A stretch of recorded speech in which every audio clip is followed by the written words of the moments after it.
Hey, what's going on, everybody? Thank you for clicking on the video. This is David Pendleton, and I am starting the Rookie Division Shredder Sloped Tournament. This is going to be the opening round, first 4 holes. So as you saw in the description, my replays do add up to a -9. I'm a -8 here. The only thing I didn't pick up on this account was the hole-in-one on hole number 3, but I do have the replay from my other rookie account in which I do pick up the hole-in-one, so that's always nice. If you're new to the channel, welcome. I hope that you find the content helpful.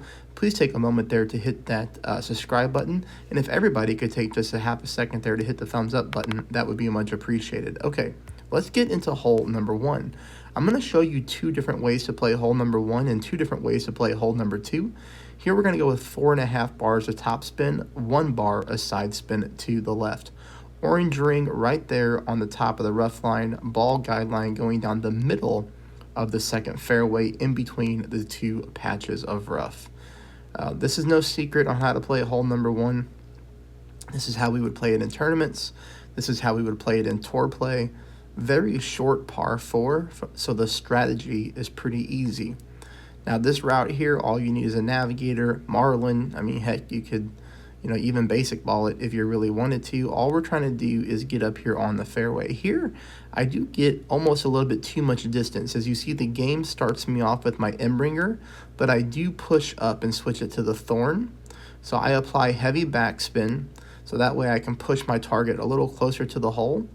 And here with 4-mile-per-hour wind, I'm still able to adjust my rings at absolute minimum distance. Pretty much on shot number 2, as long as you pull correctly, you're going to pick up the eagle with a perfect shot.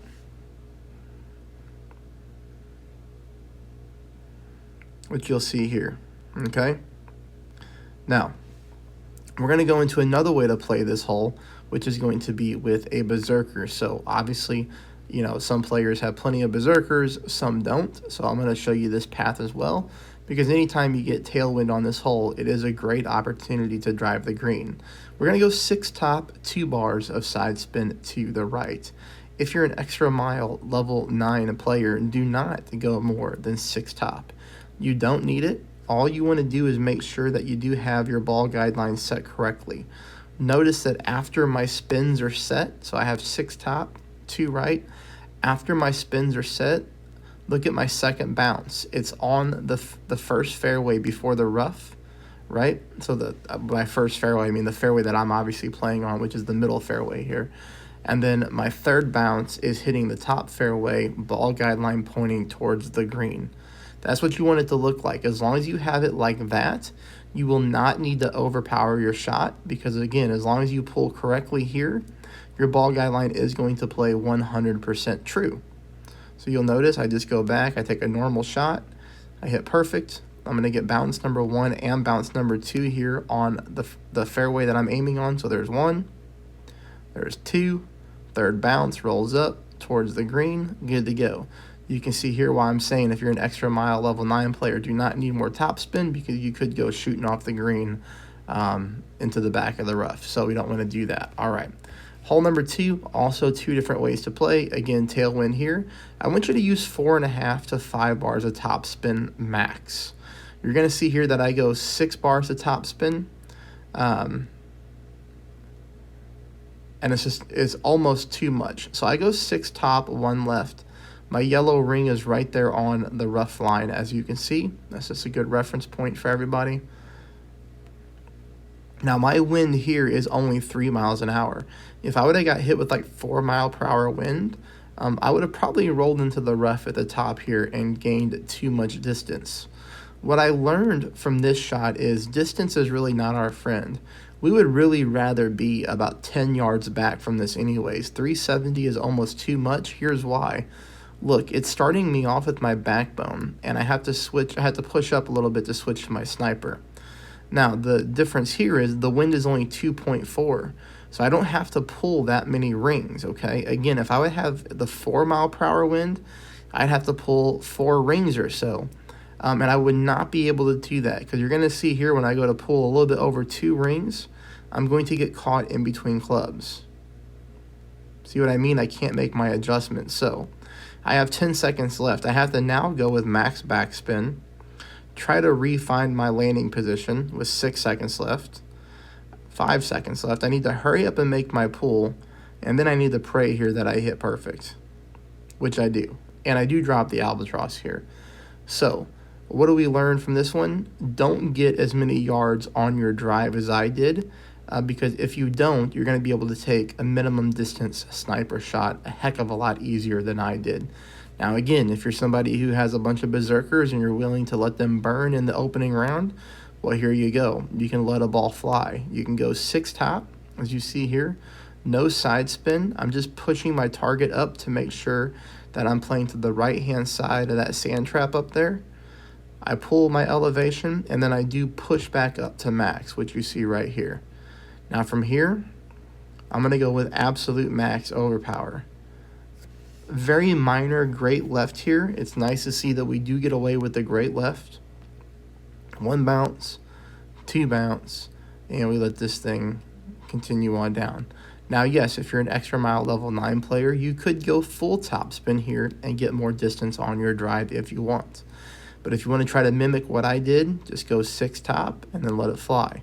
You're going to notice here, I'm going to apply backspin and then a little bit of side spin to the left just to straighten the ball guideline out towards the hole. So 1 back, 0.2 left, ball guideline going dead center through the back of the pin. Here, I make my adjustments.